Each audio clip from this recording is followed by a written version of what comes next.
करोतु कल्याणम् आरोग्यं धनसम्पदः लक्ष्मीः कौस्तुभपारिजातकसुरा धन्वन्तरिश्चन्द्रमा। नमस्कार, हमारे नए और खास कार्यक्रम आयुष्मान भव में आपका बहुत स्वागत है। मैं हूं आपके साथ अक्षय। आयुर्वेद आज स्वास्थ्य और निरोग जीवन के लिए एक प्रभावशाली मंत्र बनता जा रहा है। ठीक उसी तरह जैसे एलोपैथी ने लोगों का विश्वास जीता था, आज वही काम आयुर्वेद करके दिखा रहा है। अपनी अचूक और रामबाण दवाओं और इलाज पद्धति से प्राचीन स्वास्थ्य विज्ञान एक बार फिर लोगों के दिलों में अपनी जगह बनाता जा रहा है। कई लोग अंग्रेजी इलाज से निराश हताश होकर अंतिम उम्मीद लिए आयुर्वेद की ओर जा रहे हैं। अंग्रेजी दवाओं के दुष्प्रभाव की आशंका के मद्देनजर लोग सौंदर्य प्रसाधन से लेकर भोजन तक में हर्बल उत्पाद का प्रयोग करने लगे हैं। ऐसे में आयुर्वेदिक इलाज की ओर रुझान बढ़ना लाजमी। आयुर्वेद में प्राचीन समय से ही मनुष्य नाड़ी देखकर रोगों की पहचान करने का चलन चलता आ रहा है। प्राचीन काल में तो ऐसे भी वैद्य हुए जो नाड़ी देखकर व्यक्ति के शरीर का हाल बता दिया करते थे और गंभीर से गंभीर रोगों की पहचान नाड़ी देखकर कर लेते थे। लेकिन आज के समय विज्ञान प्रगति कर गया और व्यक्ति के शरीर से जुड़ी कई सूक्ष्म बातों का ज्ञान कई अन्य परीक्षणों के तहत भी किया जाने लगा। लेकिन नाड़ी परीक्षण एक अचूक विद्या के तौर पर उभर कर सामने आया। ऐसे में आज हम अपनी इस खास पेशकश के माध्यम से नाड़ी परीक्षण के बारे में विस्तार से बताएंगे। करोतु कल्याणम् आरोग्यं धनसम्पदः लक्ष्मीः कौस्तुभपारिजातकसुरा धन्वन्तरिश्चन्द्रमा। दरअसल शरीर में वात, पित्त और कफ वायु पाई जाती है। इनमें दोष की वजह से व्यक्ति रोगग्रस्त हो जाता है। शरीर में वायु दोष की जांच कलाई की धमनी की जगह नाड़ी देखकर की जाती है। आपको सबसे पहले नाड़ी परीक्षण से जुड़ी एक खास रिपोर्ट दिखाते हैं।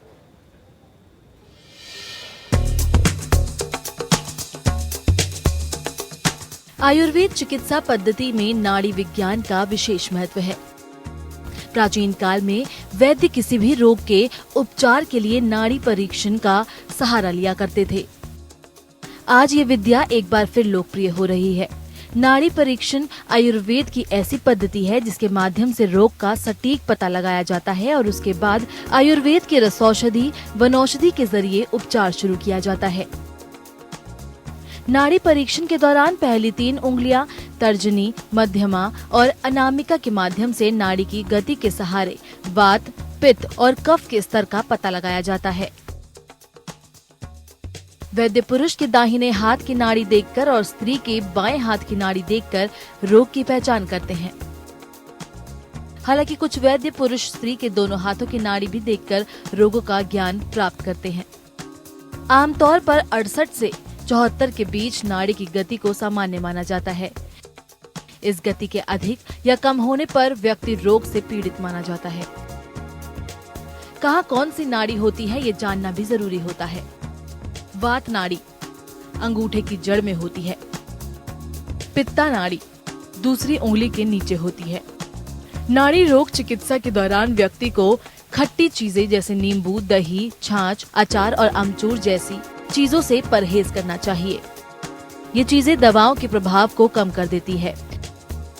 साथ ही मैदा, बेसन और चने से बनी चीजों के सेवन से बचना चाहिए, वरना पेट संबंधी समस्या हो सकती है। इस चिकित्सा पद्धति के साथ साथ होम्योपैथिक और एलोपैथिक दवाएं ली जा सकती है, क्योंकि इन दवाओं का कोई दुष्प्रभाव नहीं होता। लेकिन दोनों पद्धतियों की दवाइयां लेने के बीच 1 घंटे का अंतराल होना चाहिए। इसमें रोग की गंभीरता के अनुसार इलाज लंबा भी चल सकता है। आज जब आयुर्वेद लोकप्रिय हो रहा है तो नाड़ी परीक्षण की क्रिया का भी वैद्य इस्तेमाल करके रोग निवारण कर रहे हैं।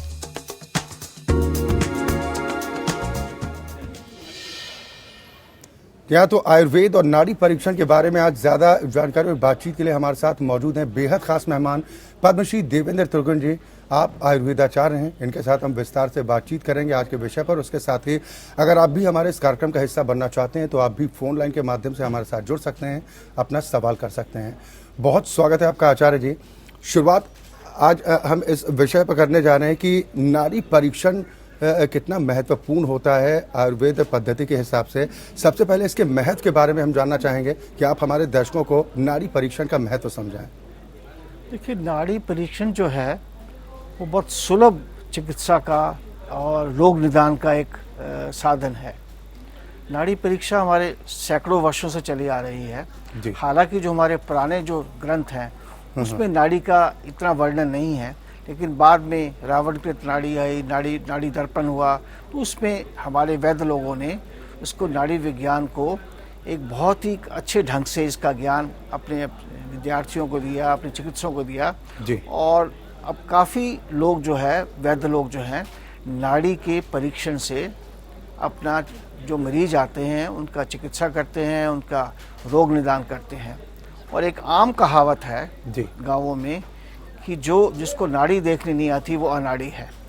तो इसलिए इसको हर वैद्य को नाड़ी के द्वारा रोग का निदान करना चाहिए। और मैं तो ये कहूँगा कि हमको एक कोर्स देना चाहिए हर एक को, कि हर आदमी अपने घर में सुबह खुद अपने नाड़ी का देखे कि उसको नाड़ी की क्या गति है, उसका नाड़ी का कौन सा दोष चल रहा है, क्या गुण है, ताकि वो खुद अपने शरीर के बारे में जान पाए। जी। चले, अपने दर्शकों से भी बार बार अपील करते हैं कि इस विषय से संबंधित अगर कोई भी सवाल आपके जहन में चल रहा है तो आप बेधड़क हमारे साथ इस कार्यक्रम का हिस्सा बन सकते हैं। आज हम आयुष्मान भव कार्यक्रम के माध्यम से अपने दर्शकों के बीच में बेहद खास विषय नाड़ी परीक्षण को लेकर मौजूद हैं, क्योंकि प्राचीन समय में नाड़ी को देखकर वैद्य मरीज का हाल बता दिया करता था। कितना महत्व है, हालांकि वक्त के साथ साथ ये पद्धति कहीं ना कहीं विलुप्त होती चली गई, लेकिन एक बार फिर हम इसकी तरफ वापस लौट रहे हैं। ये कितनी लाभप्रद पद्धति हो सकती है, इससे जुड़े तमाम पहलुओं पर हम चर्चा करेंगे। लेकिन साथ ही साथ अपने दर्शकों से हम अपील भी करते हैं कि अगर इससे जुड़ी कोई भी जानकारी आप लेना चाहते हैं तो आप हमारे साथ इस कार्यक्रम के माध्यम से जुड़ सकते हैं। फोन लाइंस लगातार आपकी टेलीविजन स्क्रीन पर हैं और जो नंबर फ्लैश हो रहे हैं इन नंबर्स पर कॉल करके आप हमारे साथ इस कार्यक्रम का हिस्सा बन सकते हैं। जैसा कि आपने आचार्य जी कहा कि जो नाड़ी नहीं देख सकता वो वैद्य अनाड़ी कहा जा सकता है, जो एक आम भाषा में आपने जिक्र किया है। लेकिन प्राचीन काल से चला आ रहा है कि वैद्य नाड़ी देखकर मरीज के स्वास्थ्य का हाल बता दिया करते थे, रोगों का पता लगा दिया करते थे। आखिर ये मुमकिन कैसे हो सकता है, बड़ी जिज्ञासा हमारे दर्शकों में भी। आचार्य जी। देखिए, ऐसा है, शरीर जो है पंच भौतिक है जी, पंच तत्वों से बना है, पृथ्वी, जल, तेज, वायु और आकाश। इस पांच भौतिक शरीर को हम त्रिदोष पद्धति में ले लेते हैं, जो हमारे तीन दोष हैं, वात, पित्त और कफ। तो जो हमारा वात, पित्त और कफ है, जो हमारी जब ये दोष हैं, जब ये इम्बैलेंस होते हैं तो हमारे शरीर में रोग की उत्पत्ति होती है जी। जो गुण है हमारे सत्व, रज, तम, जब ये इन गुणों का जब ये गुणों की वृद्धि होती है उसमें हमारे सात्विक है, राजसिक है, तामसिक है जी। लेकिन जब हमारे शरीर में दोष जो बिगड़ जाएं और या तो सिंगल हो, जैसे वात, पित्त और कफ है, या द्वंद्वज हो, या सन्निपातज हो जी, तो हमारे शरीर में जो है शरीर में रोग की उत्पत्ति होती है। और नाड़ी द्वारा हम यही ज्ञान प्राप्त करते हैं। वैद्य की अपना ये स्किल भी कह सकते हैं, उसका अपना ज्ञान है। जितना वो ज़्यादा से ज़्यादा वो उसको सीखेगा देख के। चले, बिल्कुल मैं आपको यहाँ पर रोक रहा हूँ। दरअसल दर्शकों के जुड़ने का सिलसिला भी शुरू हो चुका है। पहले कॉलर पटना से रजनीश जी हमारे साथ जुड़ गए हैं। बहुत स्वागत है आपका रजनीश जी, क्या सवाल है, प्रश्न कीजिए। मेरा सवाल ये है कि जब मेडिकल इमरजेंसी जिसको बोलते हैं जी, स्वास्थ्य संबंधी कोई जो इमरजेंसी होती है उसमें आयुर्वेद कैसे, मतलब उसके पास क्या ऐसी व्यवस्था है इमरजेंसी मैनेजमेंट के लिए? आचार्य जी क्या जवाब देंगे? देखिए, ऐसा है, इमरजेंसी में कुछ बीमारियों को हम आयुर्वेद में बड़ी अच्छी तरीके से भी टैकल कर सकते हैं। जैसे आज किसी को मान लो दस्त भी लगे हैं, या अपने को उसको इस तरह की बीमारी है, तीव्र बुखार भी है, उसको भी हम ठीक कर लेते हैं। लेकिन मेरा अपना ये मानना है कि आयुर्वेद हो या एलोपैथिक है, हम दोनों को मिलकर चलना चाहिए। जो ज्ञान जो है, जो मॉडर्न साइंस ने दिया है, चाहे वो हम थर्मामीटर से टेम्परेचर देखते हैं या हम जितने टेस्ट कराते हैं, वो सारा एक विज्ञान है जो कि फिजिक्स ने दिया। तो उसका ज्ञान का भी हमको मदद लेनी चाहिए। और वो जो ज्ञान है वो एलोपैथिक नहीं है, वो विज्ञान है, और उसको हमारे लोग लेते भी है। लेकिन जो आपका प्रश्न है कि हम उसमें कितना आयुर्वेद के माध्यम से हम इमरजेंसी में मदद कर सकते हैं जी। कुछ बीमारियों में हम इमरजेंसी से मदद करते हैं। मैंने अब जैसे भी कहा कि मान लो अगर उसको लूज मोशन भी लगे तो भी करते हैं, लेकिन बहुत ज़्यादा इमरजेंसी हो तो उसको हॉस्पिटल में भेज देना चाहिए, या हमारा जो आयुर्वेद का हॉस्पिटल है वहाँ भी उसको हम रेफर कर सकते हैं। चलिए, उम्मीद करते हैं रजनी जी जो आपका सवाल था उसका वाजिब उत्तर आप तक ज़रूर पहुंचा होगा। हम अपने दर्शकों से भी बार बार अपील करते हैं कि आज हम आयुर्वेद पद्धति की बात कर रहे हैं अपने खास कार्यक्रम आयुष्मान भव के जरिए। हालांकि आज का जो हमारा विषय है वो नाड़ी परीक्षण से संबंधित है। इस विषय से संबंधित भी अगर कोई सवाल आपके जहन में है या फिर आयुर्वेद पद्धति को लेकर कुछ जिज्ञासा आपके मन में चल रही है तो भी आप हमारे साथ इस कार्यक्रम के माध्यम से जुड़ सकते हैं। बेहद खास मेहमान पद्मश्री देवेंद्र त्रिगुण जी आज हमारे साथ इस कार्यक्रम का हिस्सा हैं, जो आपके सवालों का जवाब भी देंगे, साथ ही आज के विषय से जुड़ी जानकारियां भी आप तक पहुंचाने का काम करेंगे। आचार्य जी, दरअसल जो कॉलर हमारे साथ जुड़े थे उन्होंने कहा कि क्या गंभीर बीमारियों के समय में भी क्या आयुर्वेद पद्धति का इस्तेमाल हो सकता है। ऐसे तमाम लोगों के मन में ये चीज़ चलती है कि क्या आयुर्वेद चिकित्सा के साथ साथ एलोपैथी और होम्योपैथी की दवा भी ली जा सकती है, क्या ये मुमकिन होता है? देखिए, ऐसा है, गंभीर बीमारियां जितनी भी लाइफस्टाइल की बीमारियां हैं, क्रॉनिक बीमारियां हैं, उसमें आयुर्वेद की अच्छी चिकित्सा है। चाहे वो लिवर की बीमारियां हैं या वो किडनी की बीमारियां हैं या ब्लड प्रेशर की हैं, लाइफस्टाइल की है, मधुमेह है, उसमें आयुर्वेद की चिकित्सा अच्छी है। और उसमें हमको योग और आयुर्वेद जी, उसमें हम दोनों को मिलके हमको व्यक्ति को स्वस्थ करना है।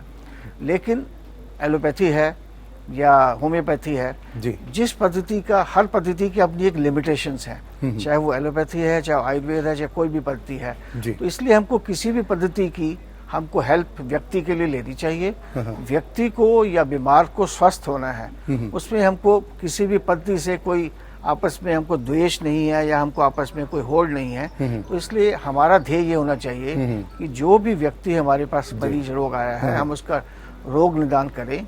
रोग निदान करने के बाद उसकी जो आयुर्वेद में हम चिकित्सा कर सकते हैं वो करें, और जो आप नहीं कर सकते हैं वो आप रेफर भी कर सकते हैं एलोपैथी वालों को या मॉडर्न मेडिसिन। यानी आपके हिसाब से कि जो ज़रूरत के हिसाब से जो पद्धति अगर मरीज के स्वास्थ्य के लिए कारगर साबित लगती है तो उसका इस्तेमाल करने से गुरेज नहीं करना चाहिए।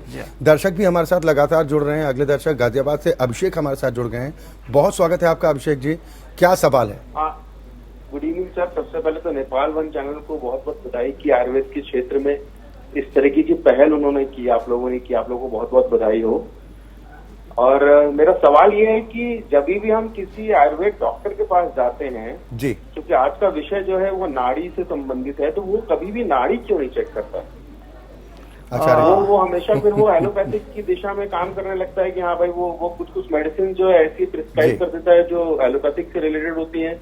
ये नाड़ी वाला कॉन्सेप्ट ही अब मतलब चले बिल्कुल अभिषेक जी, आपका सवाल हम तक पहुंच चुका है। आचार्य जी क्या जवाब दीजिएगा? देखिए अभिषेक जी, ऐसा है कि पीछे कुछ एक ऐसा पीरियड आया कि जिसमें ज़्यादातर जो हमारे ग्रेजुएट या जो लोग निकले पढ़ के कॉलेजों से, वो आयुर्वेद के साथ साथ में उनको मॉडर्न शिक्षा का ज्ञान लिया और वो अपने आप को ज़्यादा वैद्य ना कह के डॉक्टर कहने में ज़्यादा वो उनको अच्छा लगता था। लेकिन अब पिछले कुछ वर्षों से मैं कहना चाहूँगा कि आज दिल्ली में भी हो या इवन राजस्थान में, हिमाचल में, महाराष्ट्र में, गुजरात में, अब जो नए बच्चे पास करके निकल रहे हैं उनका आयुर्वेद की तरफ रुझान बढ़ा है।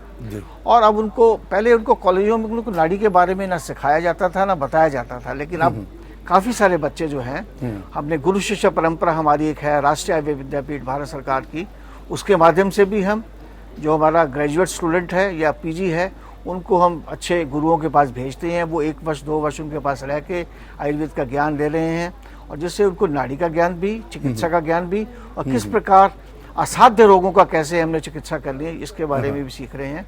और मुझे लगता है कि इस दफ़ा गवर्नमेंट का इस पे विशेष ध्यान है। और अगले कुछ वर्षों में आप देखेंगे कि हमारे जो नए और जो स्टूडेंट्स या जो हमारे यूजी या पीजी स्टूडेंट्स निकलेंगे वो आयुर्वेद की चिकित्सा भी करेंगे और नाड़ी के बारे में जानेंगे भी, और नाड़ी के द्वारा आपका रोग निदान करके और उसके माध्यम से आपकी चिकित्सा करेंगे। चलिए बिल्कुल उम्मीद करते हैं अभिषेक जी जो आपका सवाल था उसका वाजिब उत्तर आप तक जरूर पहुंचा होगा। हमारी ये खास पेशकश लगातार जारी है।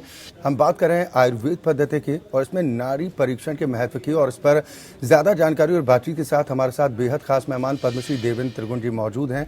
हम लगातार चर्चा कर रहे हैं इस विषय से संबंधित, साथ ही अपने दर्शकों से भी अपील कर रहे हैं कि आज के विषय यानी कि नाड़ी परीक्षण से संबंधित कोई प्रश्न आपके जहन में है या फिर आयुर्वेद पद्धति को लेकर कुछ जिज्ञासा आपके मन में चल रही है, उससे संबंधित भी कोई सवाल है तो आप हमारे साथ इस कार्यक्रम के माध्यम से जुड़ सकते हैं। मैं आचार्य जी आपके पास आऊँगा, क्योंकि सरकार के कदमों की बात करना भी ज़रूर है, लेकिन इससे पहले मैं ये ज़रूर चाहूँगा कि हमारे दर्शक ये जानना चाहते होंगे, क्योंकि एलोपैथी के जो प्रचलन की वजह से कहीं ना कहीं आयुर्वेद पीछे छूटता दिखाई देता था, लेकिन अब एक बार फिर जब ये पद्धति एक बार फिर लोकप्रिय होती जा रही है, तो इसका महत्व कितना है, इसका लाभ कितना लोगों को पहुंच सकता है, ये आप हमारे दर्शकों को बताएं।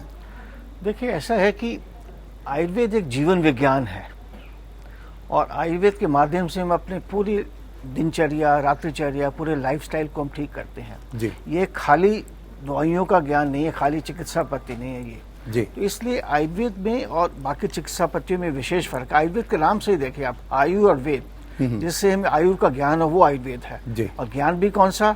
पूर्ण विज्ञान, पूर्ण ज्ञान है ये, जिसमें आपको कोई ऐसी नई चीज मिल सकती है जिससे कि हमारा खराब सिस्टम हो जी। तो मेरा मानना ये है कि हमको आयुर्वेद के माध्यम से हम पूरे अपने शरीर को ठीक कर सकते हैं, अच्छा स्वास्थ्य रख सकते हैं, प्रिवेंशन, और अगर हमारा शरीर बीमार हो तो हम औषधि पे जाएं। तो हमको तो पहले इस माध्यम से, आयुर्वेद के माध्यम से हमको व्यक्ति को बताना होगा कि आपको किस प्रकार आप स्वस्थ रह सकते हैं। जी। आज हम सरकार के प्रयासों की भी बात कर रहे थे, क्योंकि आज का ज़माना जो कहा जाता है कि ब्रांडिंग का ज़माना होता है, जितना ज़्यादा प्रचार प्रसार होगा उतना ज़्यादा लोगों को उसके महत्व के बारे में पता चलता है। आज सरकार की तरफ से जो प्रयास किए जा रहे हैं आचार्य जी, उन प्रयासों को आप किस तरीके से देखते हैं और क्या इन प्रयासों को और बढ़ाने की ज़रूरत है, या फिर आपको लग रहा है कि अब जो शुरुआत हुई है वो ठीक है, धीरे धीरे इसकी रफ्तार बढ़नी चाहिए? देखिए, एक तो मैं यहाँ कहना चाहूँगा कि शुरुआत अच्छी है जी। हम पिछले 15-20 वर्षों से आयुर्वेद महासम्मेलन के माध्यम से आयुर्वेद को पूरे देश और विश्व में लेके गए हैं जी। इसमें विशेष योगदान रहा हमारे पूज्य पिताजी का और महर्षि महेश योगी का और सरकार का जी। पहले हमारा विभाग बनाया गया, फिर अब मैं इस सरकार को भी धन्यवाद दूंगा, विशेष करके प्रधानमंत्री जी को, जिन्होंने हमारा मिनिस्ट्री अलग से बनाई जी जी। और पहली दफा हमारे आयुर्वेद के जो सचिव हैं, आयुर्वेद के नहीं आयुष के सचिव हैं, वो एक वैद्य को बनाया, टेक्निकल आदमी को। आज तक नहीं हुआ कि आईएएस पोस्ट के अगेंस्ट किसी टेक्निकल आदमी को बनाया जाए, तो मैं उनको धन्यवाद दूंगा और इसका बड़ा अच्छा परिणाम निकला जी। 2 वर्षों से वैद्य राजेश कोटेचा जी हमारे आयुक्त के सचिव हैं और वो बहुत अच्छा काम कर रहे हैं, बहुत ईमानदारी से, और उसका बड़ा अच्छे परिणाम आए हैं। आज डिपार्टमेंट की वजह से, महासम्मेलन के प्रयासों से आयुर्वेद, आयुष, योग पूरे विश्व में जा रहा है, देश में जा रहा है, रेलवे के अंदर खोल दिया गया है, मिनिस्ट्री ऑफ होम में हम कर रहे हैं, मिनिस्ट्री ऑफ पावर में कर रहे हैं, मिनिस्ट्री ऑफ एमएसएमई में हो गया है। हम प्रयास कर रहे हैं कि इसको ईएसआई के अंदर बहुत ज़्यादा आयुष को, आयुर्वेद को हम सब जगह, जितने भी हॉस्पिटल्स हैं ईएसआई को सब जगह खोल दिया गया है। तो इसलिए बहुत व्यापक दृष्टि से सरकार का जो है इस और ध्यान है। चलिए, यानी कि एक पहल जो आपने कहा कि शुरुआत अच्छी है और इसको आगे जितना हो सके प्रचार प्रसार के माध्यम से या फिर सरकार के सहयोग से आगे बढ़ाया जाए तो उतना फायदा। लेकिन ये भी कहना चाहूंगा कि हमारा बजट बहुत कम है। जी, चलिए बजट पर भी हम चर्चा करेंगे, क्योंकि बजट के आसपास भी सरकार के प्रयास कहीं ना कहीं सिमटते नजर आते हैं। लेकिन दर्शक तो हमारे साथ लगातार जुड़ी रहे हैं। मधु जी अगली कॉलर राजस्थान से हमारे साथ जुड़ी हैं, बहुत स्वागत है आपका। क्या सवाल है मधु जी, प्रश्न कीजिए।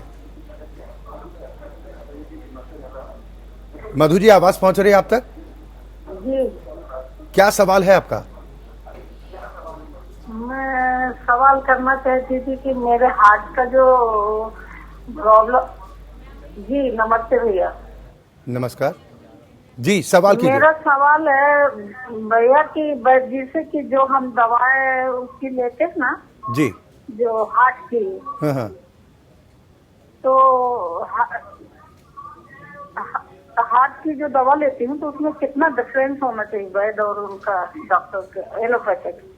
चले बिल्कुल, ये इस समय के अंतराल की बात करें कि कितना अंतर होना चाहिए कि अगर कोई हृदय रोग से पीड़ित है और अगर उसका इलाज पहले से चला और अगर आयुर्वेद दवा की जरूरत पड़ती है, अंतराल कितना होना चाहिए? देखिए, ये तो आप जो आयुर्वेद का चिकित्सक है, जिससे आप चिकित्सा करा रहे हैं, उनसे प्रश्न जरूर पूछें, लेकिन 1 घंटे का फर्क जरूर हो और ऐसी औषधि जो दोनों दवाइयों का आपस में क्लैश ना हो, ऐसी औषधि वो चिकित्सक, आयुर्वेद का चिकित्सक आपको बताए, ताकि आपको जो हार्ट की जो भी दवाइयाँ आप एलोपैथिक दवाइयाँ खा रहे हैं उनके साथ उनका विरोधाभास ना हो जी। और आप ऐसी दवाइयाँ, आयुर्वेद की औषधियाँ हैं जिनका की निरापद है, जिनका कोई साइड इफेक्ट नहीं है, जैसे अर्जुनी है, जी। मुक्ता शुक्ति है, ब्रह्मी है, शंखपुष्पी है, ऐसी बहुत सारी दवाइयाँ हैं हार्ट की जो कि आयुर्वेद के माध्यम से आप उसको चिकित्सा कर सकते हैं। चलिए, बिल्कुल, बहुत शुक्रिया आचार्य जी। पद्मश्री देवेंद्र त्रिकुट जी हमारे साथ जो जुड़े, जिन्होंने आज के विषय से संबंधित तमाम जानकारियां हमारे दर्शकों तक पहुंचाने की कोशिश की। तो ये था नाड़ी परीक्षण पर आज का हमारा खास कार्यक्रम। जैसा कि हमने बताया कि नाड़ी परीक्षण पीड़ित की नाड़ी के माध्यम से शारीरिक, मानसिक और भावनात्मक असंतुलन का निदान करने की एक प्राचीन आयुर्वेदिक तकनीक है। ये तकनीक बीमारी के मूल कारण को पता लगाने में मदद करती है, उन लक्षणों और संकेतों के अनुसार इलाज करती है जिन्हें देखा या महसूस किया जाता है। आप इस प्राचीन विद्या की मदद से अपने रोगों का निवारण कर सकते हैं। एपीएन के आयुष्मान भव प्रोग्राम के साथ जुड़कर हर सप्ताह आप आयुर्वेद पद्धति से इलाज के तरीके को जान सकते हैं। एक बार फिर बहुत शुक्रिया आचार्य जी हमारे साथ इस कार्यक्रम में जुड़ने के लिए। और इसी के साथ हमारी आज की खास पेशकश में इतना ही, लेकिन खबरों का सिलसिला लगातार जारी। करोतु कल्याणम् आरोग्यं धनसम्पदः लक्ष्मीः कौस्तुभपारिजातकसुरा धन्वन्तरिश्चन्द्र